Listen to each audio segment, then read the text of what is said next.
So good afternoon, bienvenue.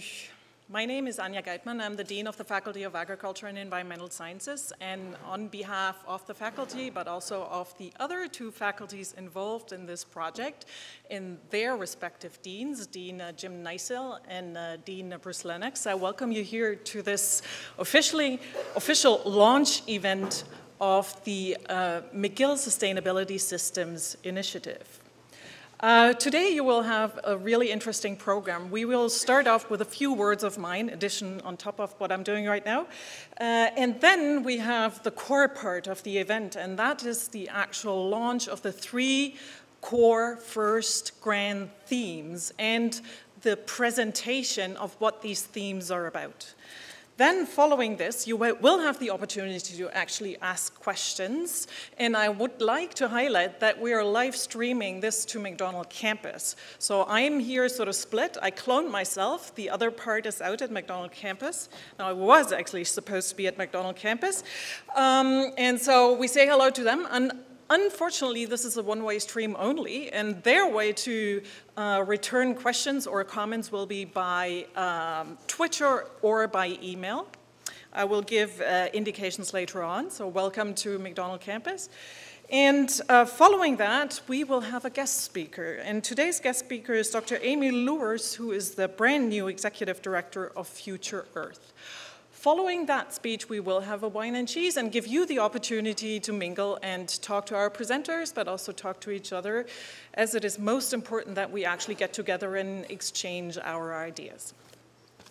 To start with, I would like to acknowledge that we are here on the traditional territory of the Kanien'kehá:ka Hakka. And I would like to emphasize the fact that this is an initiative that was really born from a vision and an opportunity. On a disconcertingly warm day, such as this one today, after an incredibly devastating hurricane season, not even behind us, still ongoing, it's one of those days when you realize that we really need to change things. And in order to change things, we need to think ahead. And this is exactly what I think our senior administrative leadership thought when the opportunity arose to inject internal funding into a project that was close to their heart. And I'm underlining here the presence of said leadership. We thank Professor Suzanne Fortier, the principal, of being here, the provost, Chris Manfredi, as well as the VP Communications, Louis Arsenault. Thanks a lot for taking the time to be here and join us in this. And so the vision that originated from the originally called Sustainability, Sciences and Technologies Initiative arose from the need of universities to take the leadership in how we take society forward. Innovation is all fine and good, and it arises from creativity, but unless we think about what innovative action does to the future, we're not contributing to a sustainable future. And so this opportunity through internal funding to actually work on this on many fronts was the challenge that was put in front of us of the three deans, the faculties of engineering, of science, and agriculture and environmental sciences, with a goal to be lofty, to develop something unique, but also impactful. And that was quite a challenge because we had to now come up with an idea. How are we going to use this internal funding, put it to a use that goes beyond just doing a little bit more of what we do already, right? It would be really easy to distribute this money over all of us, and that way everybody could get another PhD student and they could just continue working on what they do. But that was not the point. The point was to create synergy by putting all these bright minds in one room that we have at this university. Even more importantly, the bright minds that didn't even know each other beforehand, or even worse, that didn't even know existed. So many of my colleagues out at MAC wouldn't even know that in chemistry we have a young professor working in green chemistry when we have similar efforts out at MAC, and by getting now these people together, we get the synergy, and that was the whole point. The goal that we were presented with was lofty in a sense. So we were not supposed to create another internal funding agency. We're not supposed to just amplify something that we're doing already. We're supposed to create something that didn't exist before and that we can now use to actually leverage to the outside in order to attract even more investment and funding. And so you can imagine that this was a process that was actually not so easy. Even between only the three of us, the three deans of us, we were not always aligned in terms of how we would actually put this on the table. But eventually, you see the first result here. We have chosen 3 themes. We have sourced ideas for these themes from the entire community. We have looked at these themes, we have asked the people, we have analyzed how can we use these different ideas to leverage. And we ended up by choosing a first set of 3 themes that we think could make a difference in how McGill goes forward in terms of research that contributes to sustainability research and system, but also in order to leverage our brain capacity. The combined great brain capacity, not only in this room, but at the university is fantastic. All we need to do is actually get it together in one room and work together. So, this is how this came to pass. The first 3 themes will not be the only ones. There will be further calls for grand ideas. And so those sitting in the room who don't feel yet included in these, there will be more opportunities to actually realize your ideas. Without further ado, I would like now to actually give the words to the originators of these ideas. And the first word will go to the group that is called Sustainable Materials. The leaders or the individuals that we identified as the potential leaders of this theme are Dr. Audrey Morris and Dr. George Demopoulos, as well as Dr. Neil Basu, who's not able to be here since on sabbatical. And so I would invite the 2 of you or your speaker to actually present us with the ideas you have. Before we go forward, so I will actually give the 3 themes the opportunity to speak in a row, and then at the end we will have a question period. That will allow us to more efficiently involve the people sitting out at the McDonald campus to send in their questions. So following the 3 presentations, we will have a question period for all presenters. Please.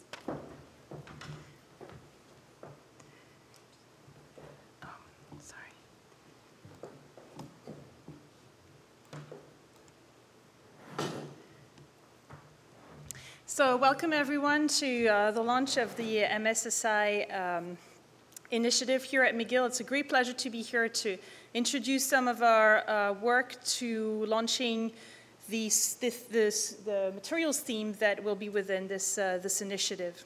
So Anya mentioned the challenge that the Dean had thinking about how to change the way we practice things and change the way we are thinking about the grand challenge of sustainability.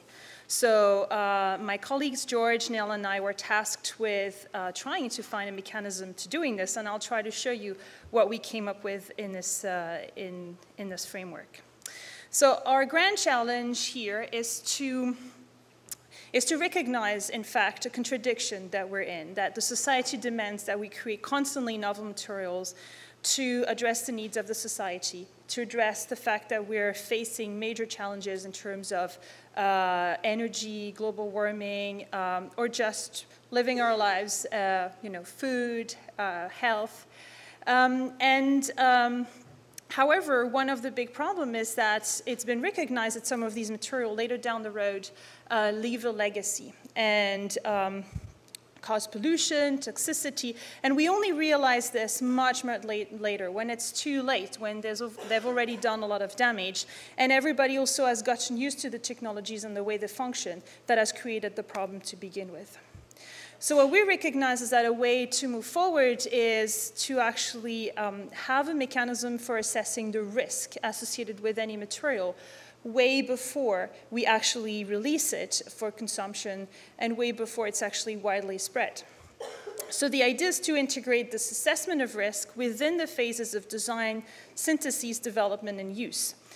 And in fact, during the whole lifetime of the material, to start to think about the material that we make in our labs as a system that is going to go that is going to have its own life, from the resources that we mine in order to make it all the way to the disposal and the release in the environment after its use. So in order to do this, we have actually taken the scheme of how we make materials, we design them, we develop them, and we find applications and eventually use them. And we've decided to add this idea of assessing them throughout their whole life cycle to try to have an evaluation of the risk. However, doing this is really complicated. It really requires that we talk about toxicity, environmental faith, life cycle analysis, social acceptance, regulatory framework, and I'm missing a bunch here, but you get my point. There's a lot of people that we need to have around the table when we start to do this. It's no longer just us in our little lab trying to make a material. It's a whole conversation with colleagues across the whole campus. And our goal is really to add this last piece, which is to integrate evaluation within the discovery mechanism so that the next generation materials will be inherently safer. So this is, of course, a big challenge, and we separated our research into 3 axes. One is this idea of inventing new materials and integrating the lessons of assessments and toxicity and evaluation and environmental fate within the design. The second one is to develop a platform in order to have widespread, rapid throughput assessment of emerging materials. And the last one is to involve stakeholders so that everything that we do is driven by the society, the governments, and the companies that are in need of the materials that we're talking about. In order to get started, because this is really nice and very blue sky, we decided to focus on a small number of materials. And we chose them because of some of the expertise that we had on campus, but more importantly, because they're emerging technologies that are in the realm of sustainability already. So one is the field of energy materials, such as lithium batteries, photovoltaics, or photocatalytic solar fuels. And the other one is the field of nanomaterials, which are, we all know, already integrated in consumer products. They are emerging materials for energy catalysis remediation applications, and things like Q-dots, carbon materials, 2D materials are going to be the kinds of materials that we would like to work on in order to develop this framework of benign by design materials. So the way we wanted to work for this, it was very complicated because, as Anya said, we want to do things in a new way so that it's really going to lead to breakthroughs in this field. We needed to have more expertise. Just the 3 of us, George, Neil, and I, we chatted a lot over the summer, and we said, oh, but how are we going to do this? We miss this expertise and that expertise. So what we decided to do was to assemble a team around us who have, we think, the key skills so that we could start to map the problem with the required answers that we could find. So the team is here. So we gathered around us 9 other people. So we're now a team of 12 people. There's Steve Maguire from the Faculty of Management, Jay Ellis from the Faculty of Law, Barbara Hales from the Department of Pharmacology, Thomas Africhis from Chemistry, Nicholas Pravatis from Physics, Subesis Ghoshal from Civil Engineering, Peter Gruder from Physics, Sylvain Coulomb from Chemical Engineering, and Dima Peripishke from Chemistry. So by doing this, we really map what we think is a good representation of the campus with people from a large number of different departments. And what this allows us to draw is a number of skill sets and tools in order to meet the grand challenge that we're facing. So with this in mind, we would like as well our team to be connected with a number of other stakeholders which are key for the success of this initiative. We're going to partner with business, consumers, community, governments, in order to make sure that we're in a position to really tackle the toxicity, environmental fates, life cycle analysis, social acceptance, and regulatory framework of the materials that we are going to study. So finally, I'm sure some of you want to know how to get more involved. So the way we're going to direct our efforts is that all the all the resources of the theme is going to be towards collaboration, and only with collaboration across the campus. So we're not going to allow two persons who are in the same department, have collaborated for many years, to collaborate together. It will be research following the vision that I described. Again, as Professor Gateman mentioned, there's going to be other initiatives. If you feel that you can contribute to sustainability other ways, hopefully new themes are going to emerge in the next few years. And also, it has to be in the framework of the MSSI Grand Challenge. So if you feel that you can contribute to the program, as we have presented it with my colleague George and Neil, who's unfortunately not around, you can reach out to us or any of the co-PIs that I mentioned with an idea of how you can concretely provide some expertise in order to address the challenge that I expressed. George, would you like to maybe add a few words? Maybe 2 words. Yeah, go for it. If I may add. Yeah. Beyond the specific materials that we have identified to work, what we want to introduce is a new way of collaboration, multidisciplinary, transdisciplinary. We want to break the barriers of collaboration that is not there as much as we want. And in this way, train our new generation of researchers, the PhD students, the postdoctoral fellows, even the undergraduate students, into a new concept of work, because out there, the things are not in isolated boxes, but everything interacts with each other. So we have to learn to work as researchers in this new environment. And this is a great opportunity with this initiative.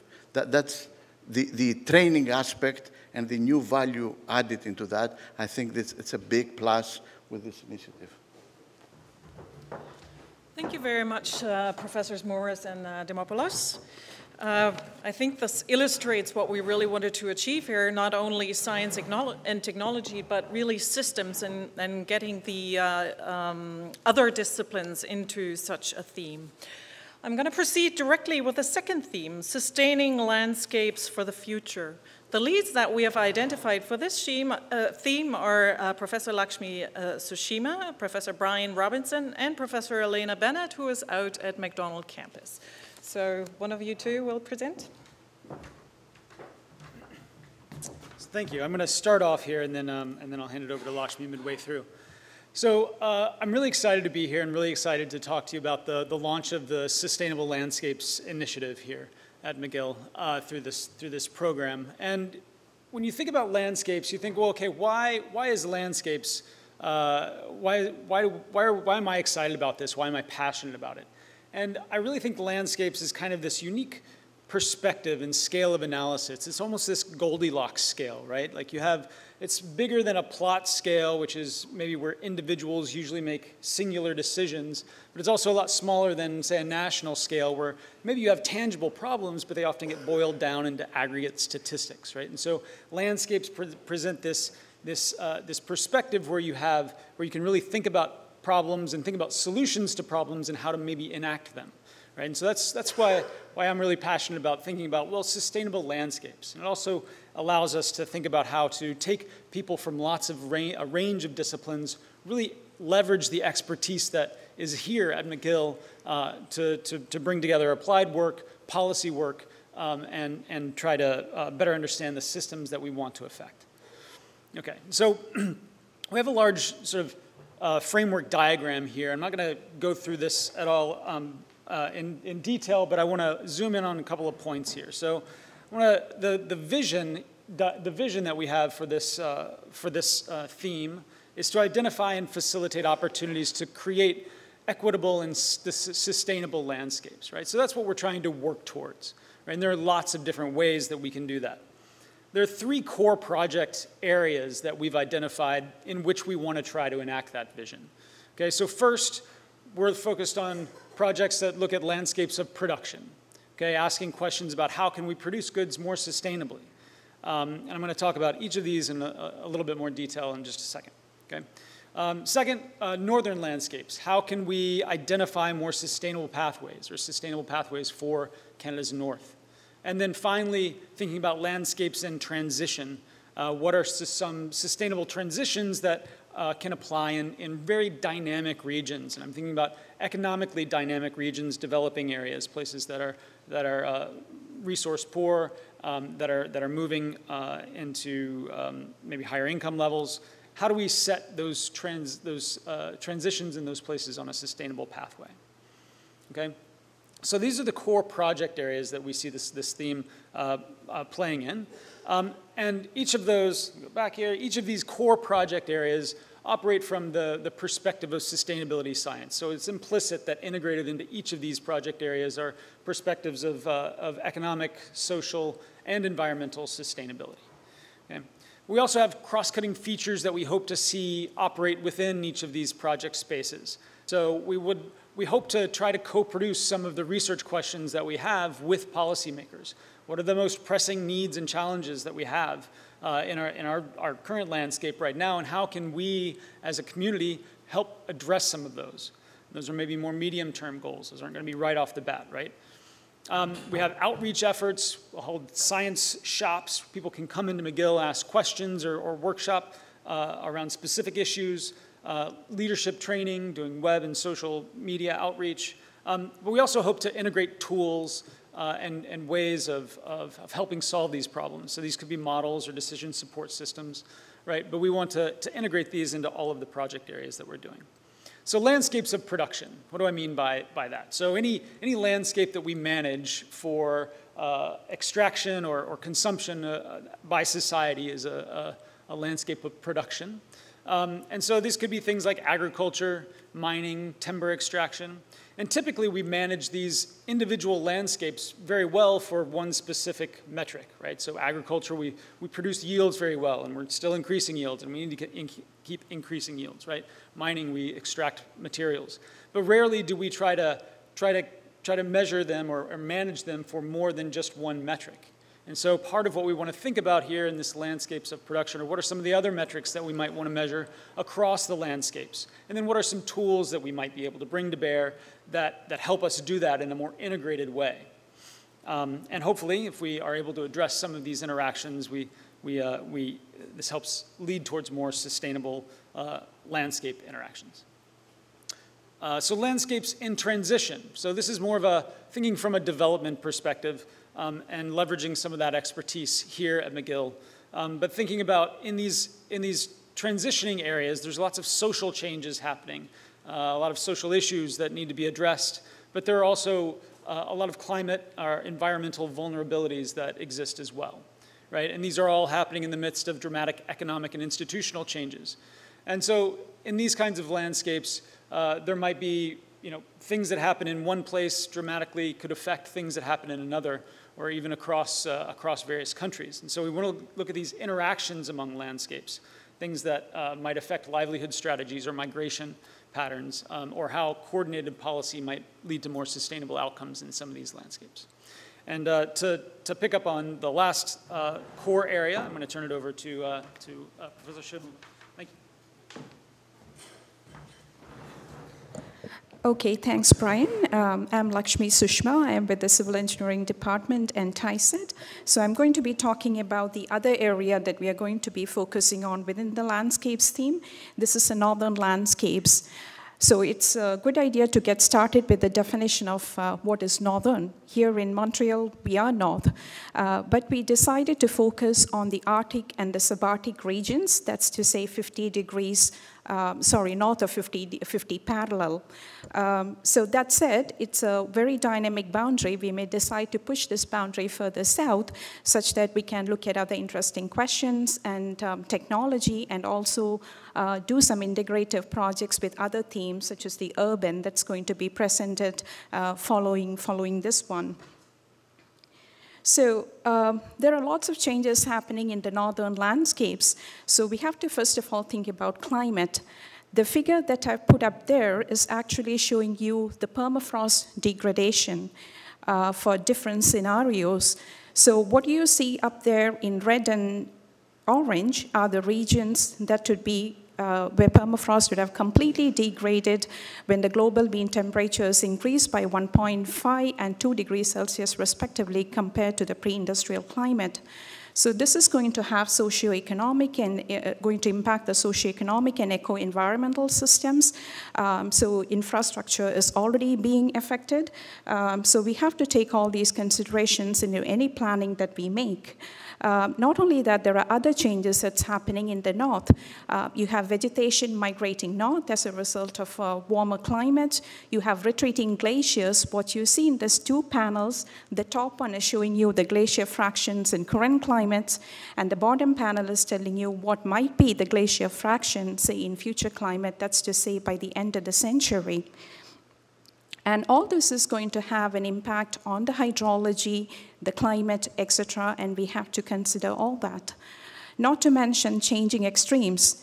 Today is a good day to talk about that, I think. So what I have shown up there are projected changes to the number of hot days for summer, during summer, and this is corresponding to a particular scenario. This is one of the extreme scenarios, and you do see that the temperatures, the number of hot days is increasing by as much as 45 to 60 during summer. So these are important changes, and we have to consider all these when we are thinking about sustainability in the north. So with that background information, I'm going to talk about sustainable northern landscapes and what we plan to do within this MSSI. So initially, as I mentioned, we focus a lot on northern climate and land dynamics. How we are going to do this a bit differently is that usually we use a regional Earth system modeling approach. What we plan to do is to bring in human dimensions as well. This is not very often done. So once we integrate this, we'll look at the feedback between components of the Earth system. We'll pay special attention to look at extreme weather and climate. We'll be looking at natural resources such as water, wind resources, as well as solar radiation, because these are all important sources of renewable energy. So the information that we get from these studies will feed into northern engineering, I should say northern sustainable engineering. So what we are targeting for are reliable, sustainable, and resilient engineering strategies. So there are a lot of things you could do, but we decided to identify 3 sectors to get started with. That said, there's plenty of room to consider other sectors as well. This is going to be energy, infrastructure, and mining. So energy, within this sector, what we plan to do is to look for sustainable energy solutions for Canada's north and northern communities in particular. Northern communities are relying on fossil-based fuel, which is not only expensive, but it is also a point source of greenhouse gases. We look into the feasibility, mostly in terms of, how costly this is to integrate into the system, etc.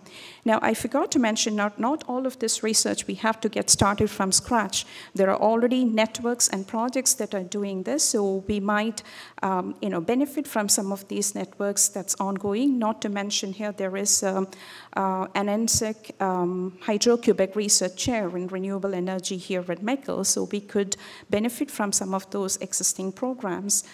I do mention the second item as infrastructure. So by infrastructure, I mean buildings, transportation. I've indicated safe water. What I mean by that is water and wastewater treatment plants and things along those lines.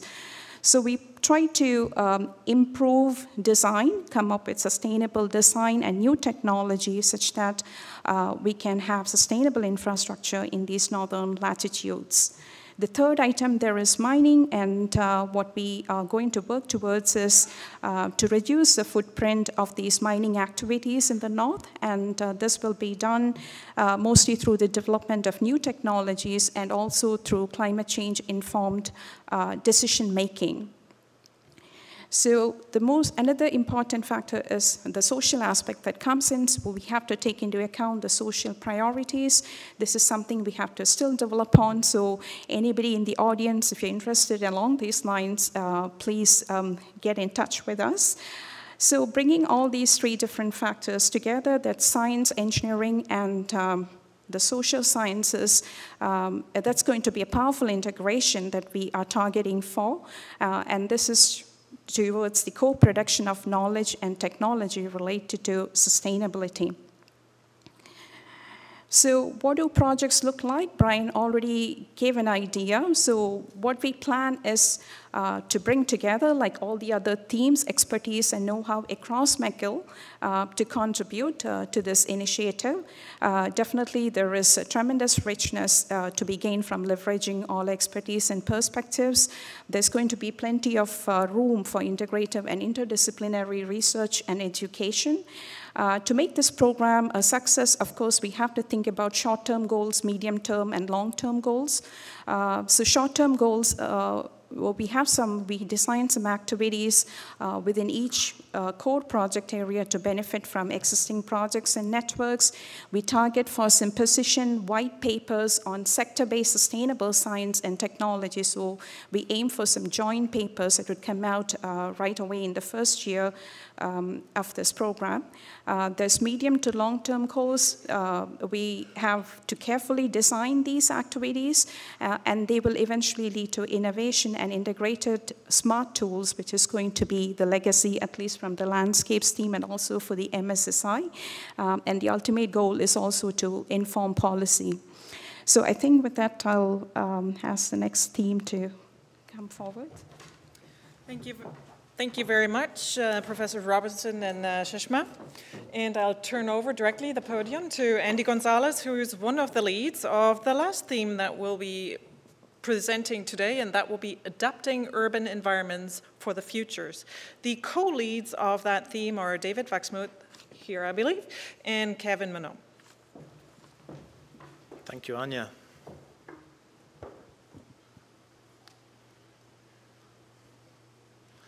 Hello, everybody. Welcome. I'm incredibly excited. Are you excited today to be here? This is the McGill Sustainability Systems Initiative.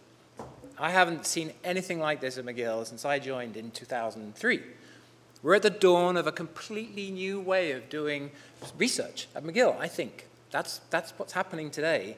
It's about coalescing a nascent, latent network of researchers who are all concerned about the issue, the challenges of the 21st century. The buzzword is sustainability today, and we're worried about how the planet will be 100 years from now as our global human population goes through a massive demographic transition, comes away from exponential growth, stabilizes to a new population, who knows where, 9, 11 billion. And during that time, cities are going to be the crucible of that change. And we need to keep them at the very focus of our research agenda for sustainability systems. Our theme is adapting urban environments for the future. And I have the distinct pleasure and honor to work with two other colleagues, Kevin Minot, who will join us in a few minutes when he's done teaching, and David Vaxmuth, who will tag team with me in a few short moments to give you his take on the latter half of our talk. I've been told many times that natural scientists cannot talk to social scientists and vice versa. We don't speak the same language. I can tell you that that is wrong. We have an amazing rapport, the three of us, and I think it's testimony to the cross-cutting nature of the problem of urban sustainability that we can have colleagues from biology, geography, and urban planning come together around this theme. We're also organized in ascending order of the amount of hair, going from left to right. David is actually a net contributor to global warming because he sucks up heat, and I'm reflecting heat. So I told you about this demographic transition. Yes, there's a massive demographic transition, but just a few short years ago, the global human population became majority urban. 54% of the global population now lives in cities. By 2050, we're going to add another 2.5 billion people to cities. Now, billions are a big number. What does that mean? It means that 2 out of every 3 people will be living in cities this century. I mean, it's huge. Most of the people on this planet are going to experience this transition, this environmental sustainability transition, in an urban context. So, sure, cities are part of the problem. They have a huge ecological footprint, but they are also part of the solution. Think about how US cities rallied around COP and the climate agreement when there was a loss of leadership in Washington earlier this year.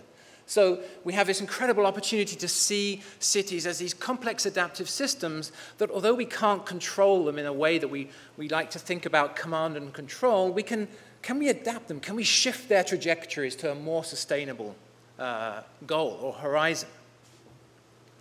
I want to say that we have not just a single view on how cities will be or should be, or a very siloed perspective on that, but we also want to take cross-cutting perspectives and themes. And one of those key themes is urban resilience. Montreal, earlier this year in May, experienced horrendous floods.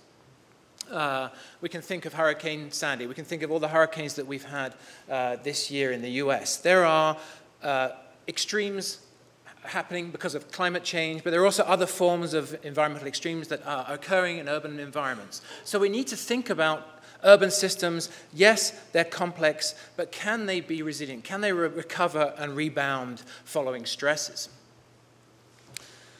So our vision, what's our collective vision of this? Well, we want to generate knowledge that's applicable, that is evidence and data-driven, that has the rigor of science, both social and natural sciences, behind it. The goal is to improve human well-being while making cities more resilient, socially inclusive, so we diminish those inequities that we see inevitably in cities, and that they are less environmentally impactful. And of course, we tend to think of cities as being impactful, but can we buffer that impact on the residents of cities by bringing in the natural environment? Can we create cities to be more hybrid? Can we improve human well-being by thinking about the mix of the built and the natural environment in our cities? So this leads me to the three grand themes that we have within this urban hub of research. Here you see them. To the left, we have the natural environment, the built environment, and governance. This is our first cut on what we think are the key initiatives, and we want to have, obviously, cross-cutting and cross-pollinating research going on between these three themes. Now, the natural environment, it seems like a strange thing to talk about in an urban project, right? But increasingly, people are realizing that natural spaces, ecosystems, are an essential part of human well-being in cities. That hasn't always been the case. But if we want cities that are going to buffer floods, mitigate urban heat extremes, then natural ecosystems like Montreal, which is just behind us, which is a vast green space in an urban environment, down to the smallest pocket of green space in your local park or the bioswale that's at the corner of your street, contributes to the well-being in a city. So the natural environment is an essential component and will be part of the key solutions as we move ahead. So the built environment. When we think about a city, the cities are incredibly complex mosaics of where people live, where we do industry, where we have businesses, and they're all intermingling and interconnected by transport systems. So every day, cities are moving fluxes of thousands and hundreds of thousands of individuals into and out of its center. That's a huge challenge, and we have to reconfigure our built environment. Many of our cities have legacies of past infrastructure plans. Are those current structures adapted? Many of them are maladapted, and many cities are rebuilding, just like Montreal. And we need to do that in a smart way that builds into account the long view, the sustainability view for cities. And then governance. So governance, I mean, cities are a remarkable thing. They're at the threshold, they stand across multiple jurisdictions between the state and civil society, between the natural environment and the built environment, right? And so that's an incredible opportunity to change how we govern. As we go from, if we decentralize to more polycentric notions of governance, where we try to tackle issues more regionally, more locally, more spatially, in a way that reflects the dynamics of cities. Of course, there will be, as we change how we govern cities as complex adaptive systems, that means there will be winners and losers. By definition, we'll be winners and losers. So it becomes a political problem. And so we have to think about the politics and the policies that go with the governance. And as we bootstrap our cities to the future, we have to change all these things simultaneously. So I will hand over the floor to David, who will talk about the projects that we've initiated that allow the crosstalk between our major themes. Thanks, Andy. Hi, everyone. What I'm going to do is give you a little rundown of the three projects that we've identified as the opportunities for the adapting urban environments for the future hub here. And before I talk about the projects themselves, I want to give you a little bit of an idea of the philosophy and the orientation that we brought to bear to decide what to focus our limited attention and resources on. The first thing is that we very cognizant as urban researchers of the fact that urban systems are multi-scalar. What happens in the city is intimately connected to suburban fringes of cities, to regional landscapes and hinterlands, and in fact to entire global networks, both social, economic, and natural. Just thinking about the fact that the power that we rely on in Montreal is drawn from a large hydroelectric landscape that stretches thousands of kilometers, and every time someone gets in their car, unless it's a Tesla, they're relying on enormous operational landscapes which extract oil from across the globe, process it in other sites, and bring it to our cities. So with that perspective in mind, we wanted to identify projects that spanned a range of scales, from a local city and its metropolitan region, all the way up to the global scale as a scale of urban analysis. Secondly, we wanted projects which spanned a range of sites, starting with right here in Montreal, but making sure that we were kind of oriented to the rest of the world. So among our 3 projects, we want to choose some that were where there's a lot of local expertise being brought to bear on local issues, to projects where people can really think big and think big in a kind of globally distributed fashion. And then lastly, we wanted to make sure that the projects we identified offered a range of possible knowledge and kind of social impact outcomes, which is to say that we wanted to make sure that we had some projects where we already had people in place who had identified problems and had identified ways to solve those problems, where we could see real, tangible, immediate impacts of the research. But at the same time, we wanted to offer room for more speculative, kind of blue sky outcomes, where we can identify important questions, but maybe we're not sure just yet how to answer those questions, or what the implications of those answers are likely to be 5, 10, 20, 50 years down the line. So we've chosen 3 projects which we hope do a good job of representing the diversity of these three factors, and I'm going to take you through them one by one. Project number 1 is that we want to develop Montreal as a living lab for urban sustainability research. What we want to do is create a node that connects research and policy about urban sustainability in the Montreal region. So to begin with, what that means is bringing together existing research at McGill and at other universities in the region, and also identify big opportunities for research that isn't being done yet in Montreal, but that could be. Beyond that, we also want to engage with existing policy initiatives happening around urban sustainability questions in the Montreal region, such as the development of a green belt in Montreal, the Mayor's Resilient Montreal Working Group, the recent floods which happened earlier in the year, and the development of the REM transportation network. Our vision here is to create a real positive sum node that connects, that makes all sorts of individual research projects that are engaging with sustainability questions in the Montreal region, that makes each of those projects better than it would have been by allowing researchers and policymakers to share data, to share questions, and to share findings. And we think that Montreal is a really ideal spot for this kind of research. Obviously, we're all here, so that's got something that's easy about it. But at the same time, Montreal's an important international hub linking Anglophone and Francophone cultures in North America, in Europe, and Africa. It's home to over 60 international organizations, some of which have urban sustainability as a core mission, such as Future Earth. And it's also, Montreal is the first Canadian member of the 100 Resilient Cities Network, which is funded by the Rockefeller Foundation.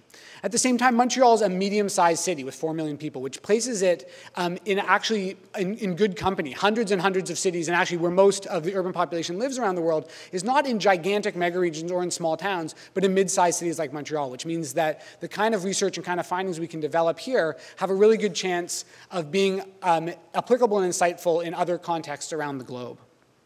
Another interesting fact is that Montreal lies in the St. Lawrence River, as we know, which is one of the largest freshwater ecosystems in the world, and Montreal is embedded in a very rich and productive agricultural landscape, which exports agricultural products locally, nationally, and internationally. Finally, I'll just say that Montreal is a region that's experiencing already quite disruptive impacts of climate change.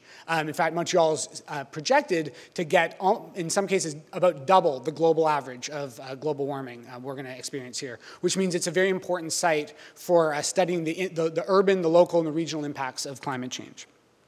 So what we want to do with the Living Lab is we want to, as I said, connect existing research, which is using Montreal and the Montreal region as a case, but make that research speak to each other in a more practical way. We also want to to allow policymakers and the public to benefit from the insights that researchers are already developing, plus the insights that are still yet to come. Which means one of our goals is to develop a dashboard of sustainability indicators, which could be publicly accessible and which could be used to help evidence-based policymaking on sustainability in the Montreal region.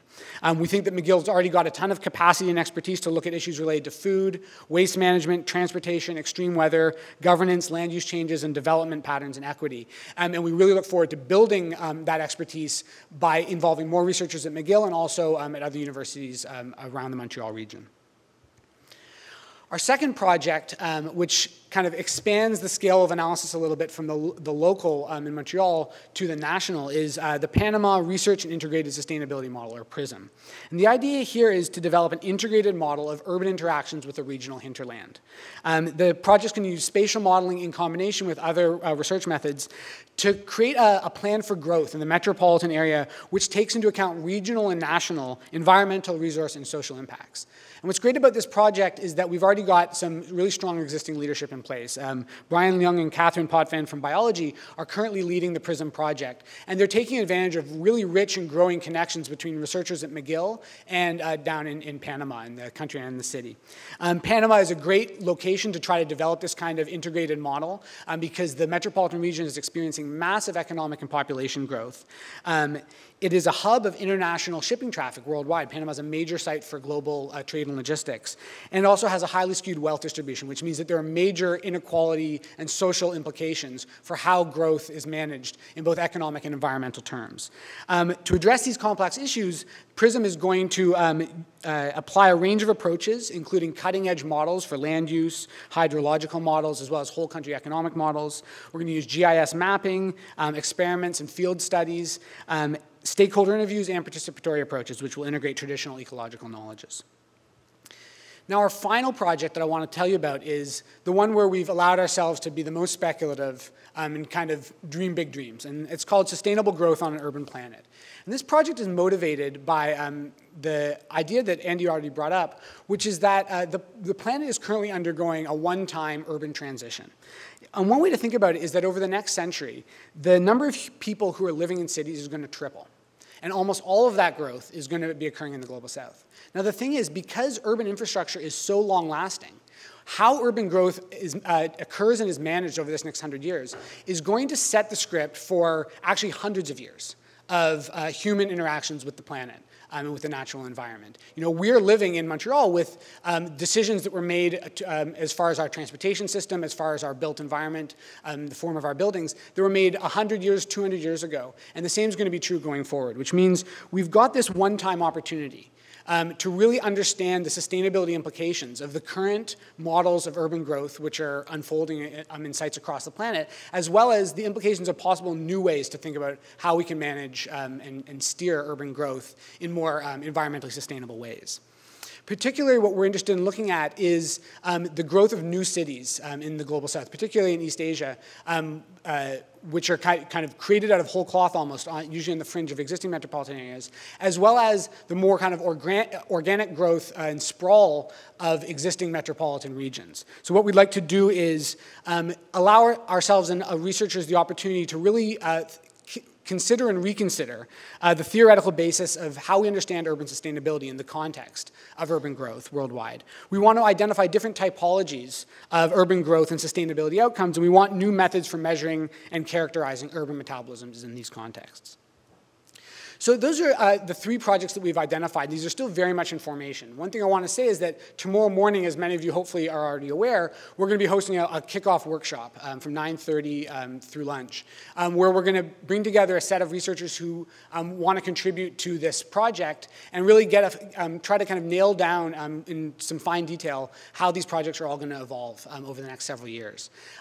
We want to make sure that we are creating knowledge that has real social impact, both in terms of urban policymaking and also in terms of public understanding of how cities relate to the natural environment. And our long-term goal is that we think that we can really mobilize and expand the capacity for urban sustainability research at McGill so that we can create a multi-university strategic research cluster on urban sustainability, which can be FRQ funded by 2019. So thank you very much.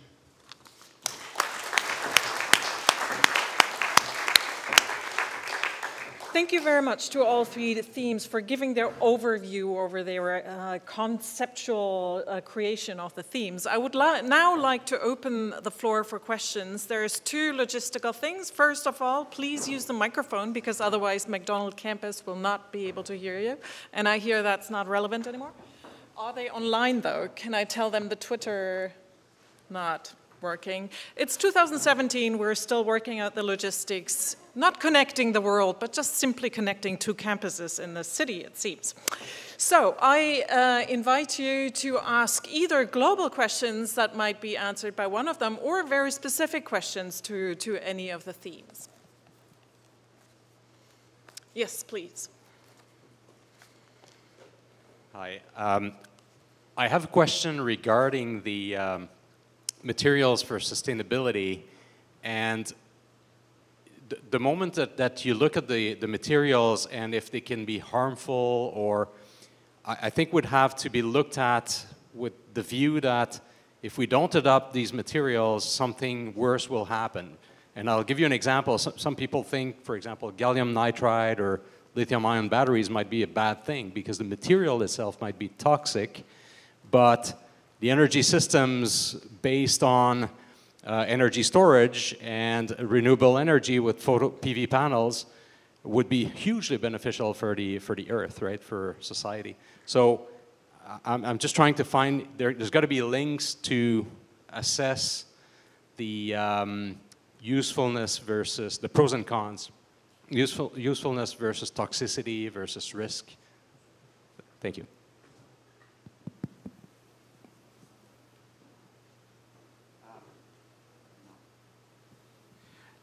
Benoit, you're absolutely right. There is that issue. We try to have renewable energy to store it, electric cars and so on. And there is the issue of what we generate in terms of waste and the resources and so on.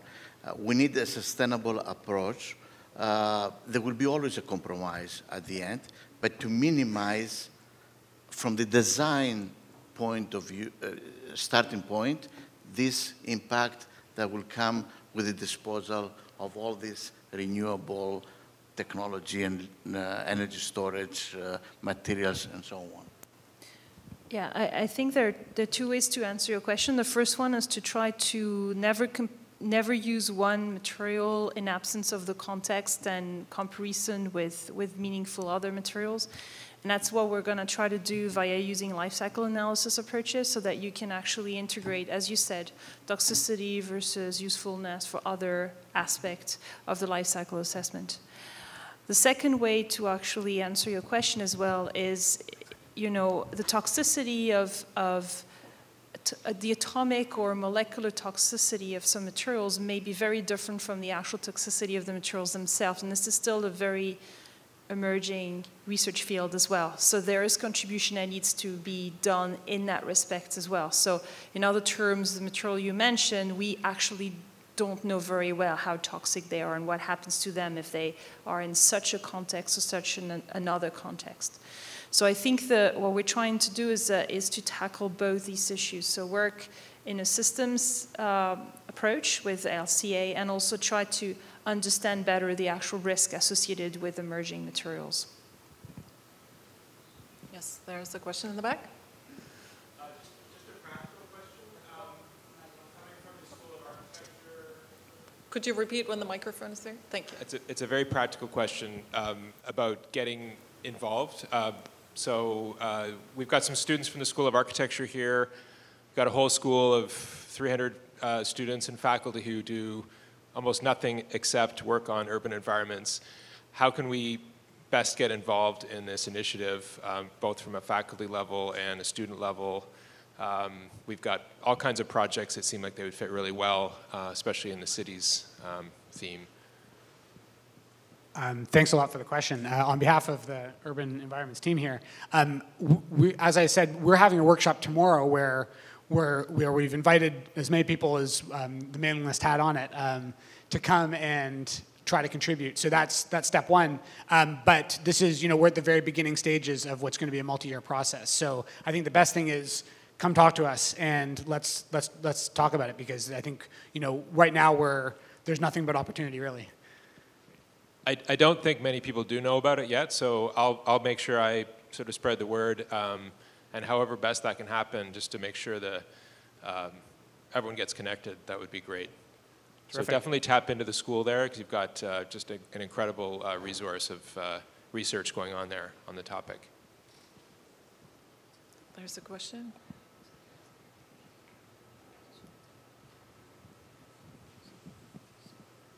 Hi, it's kind of a follow-up question to that. Do you have a unified communications strategy to kind of get this kind of stuff out to both the university audience and a general audience?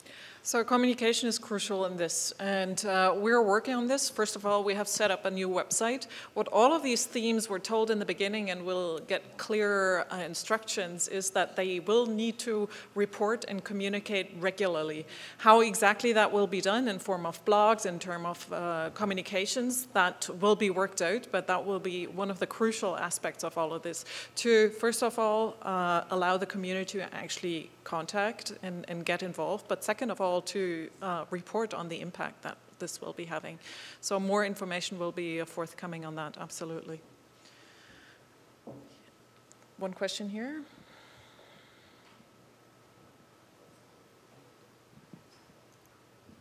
Hi, I was just wondering, what do you see as the role, one of the big, kind of very popular predictions about the future of urban development is the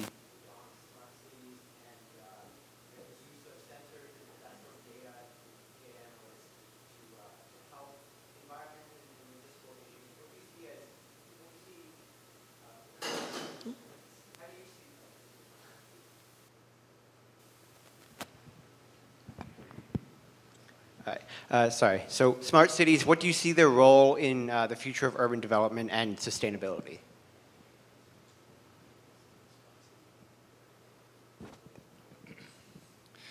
Great, thanks for the question. It kind of goes back to what David was saying. That's something that I think we'll talk about tomorrow when we're getting a group of people together to discuss what are some future directions. I mean, I think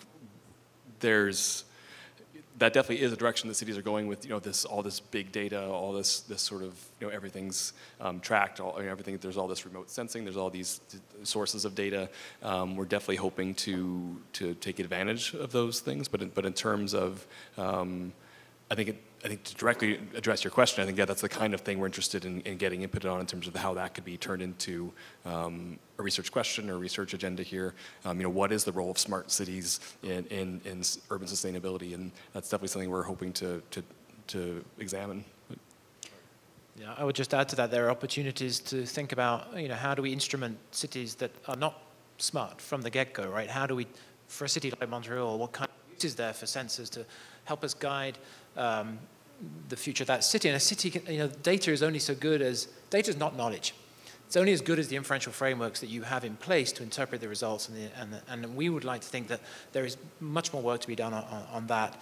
As a biologist, the natural living environment is also a sensor, right? We can now scan the genomic sequence of bacteria, and we can get almost on a daily basis the changes that are going on within a city. So a lot of what we want to do with the Living Lab is taking data streams, interpreting them, and being able to bounce back that information so that the public and academic environment can take on the challenge of interpreting those data and using them in the right way. So thank you very much for the questions. In the interest of time, we have to move on, but I'm going to put you on the spot now with the last question of mine, and I give each team 10 seconds to answer. What will be the single most important thing you think, or activity that your team will be doing that you wouldn't be able to do with an FRQ&T strategic or answer or other conventional research grant? Why do you think this might be a unique opportunity? 10 seconds. All right, well, for us, I think we'd say our Living Lab, Montreal Living Lab idea, that it's an opportunity to really draw together researchers across the McGill community, but also to reach outside the boundaries, to create something that's really positive sum that I think wouldn't otherwise be able to exist. Citizen engagement as well, yeah. Yep. Next team. Yeah, for us, I think it would be to be in developing a new material we know is going to be inherently safe, and to also think about the future in a regulatory framework, acceptance from company, and making sure that we can launch that product. And the third one?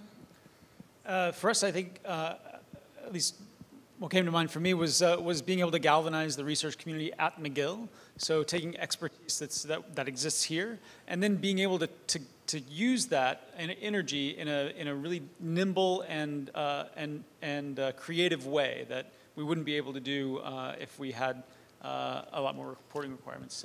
That would be incumbent. So just want to add to that. Okay, it's about knowledge gaps, and there have been several knowledge gaps which we haven't taken into account. You do climate modeling to understand the Earth and how it's going to evolve. This is something that's extremely important. So far, we have just focused on the physics of it, and some people have started looking at other aspects, biogeochemistry, etc. Human dimensions have not been looked at, social sciences, etc. So I think MSSI is just providing that platform for us to work together to work towards a sustainable future. Thank you. So now to conclude, I would like to invite you to join me in thanking the entire group of presenters for their presentations this afternoon.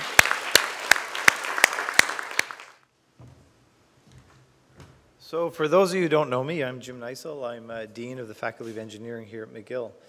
I couldn't think of a better talk to set the stage for what we're launching into right now in the McGill Sustainability Systems Initiative.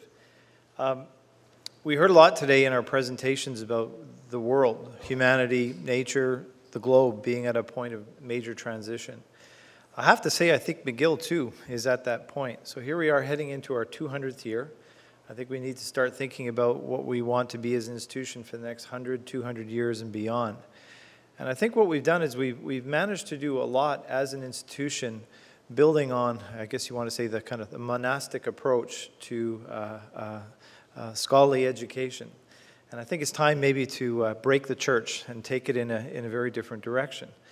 The MSSI as an initiative is, I think, one of those processes where we're trying to do something very, very different. The focus of this process happens to be on sustainability, which is a very good focus because of the future implications of this, of the many pressing issues to the world. But I think also it could set the stage for a very different way of doing many different forms of research across the entire university.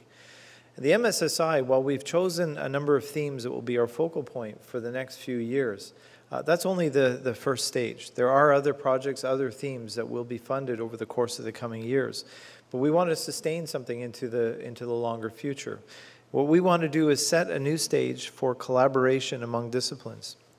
We want to break down the silos. I guess in my experience now in 25 years at McGill, I see over and over and over the many drivers that there are that force us back. No matter how much we try to break out of our silos, they try to force us back. And I think an initiative like this one is intended to break us out of those silos. What that means is that MSSI is a process which raises a lot more questions than provides answers. So I'd say what we're heading into right now is a period of experimentation, one where I guess you've now seen 3 different groups of people who are leading in an effort and trying to engage a much broader group of people, a constituency from across McGill, as well as collaborators from outside this institution in addressing some very pivotal problems. But notice we don't quite know yet how that's going to unfold. This is an experiment, and we ask that you be part of that experiment. We want to learn from it. We want to learn from our successes, but just as much we want to learn from our failures as well. And so it's very important that we start to connect not only within the theme areas themselves, but across them, and then share our findings with the rest of the community out there. And I don't just mean the McGill community. So in that sense, I guess it's a plea to all of you, from all the different disciplines that there are, not just professors. I love the fact that we got the question from the School of Architecture to say, how can we be part of this? Because that's exactly what we need. We need person power, brain power, motivation, and energy. One of my favorite students who was focused on sustainability at McGill years ago said to me, as we were putting together the Sustainability Projects Fund, he said, Jim, do not forget, your most renewable resource at McGill are your students.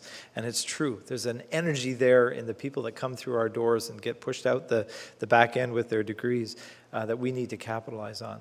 So get involved, and I guess going back to the quote from Barack Obama, all hands on deck, there's a lot that we can do. That being said, I also want to say that this has been a big effort. Heather has had difficulty getting 3 deans to actually cooperate. We have a variety of different agendas, not just our calendar agendas, but other agendas as well. So getting us to work together, I think, is in itself a monumental task, but it's one that we're all absolutely committed to. That being said, so we owe a debt of thanks, one, to Heather for all the efforts she's put behind us to bring us to this stage, and of course there's a lot more work to go from here. But I also want to acknowledge the valuable contributions of people who made this event in itself possible.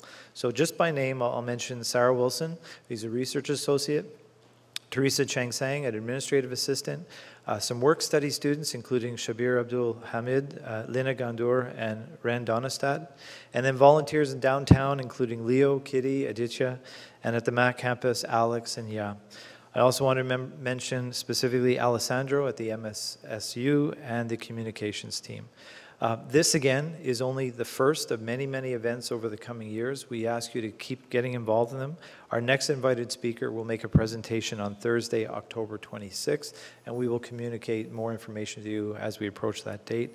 Please join us on our online platform, the MSSI, but also watch for any details, information that flows your way, and please take advantage of the numerous events, workshops, and other things that are just intended to build bridges across our disciplines. So thanks very much, and enjoy mingling together this afternoon.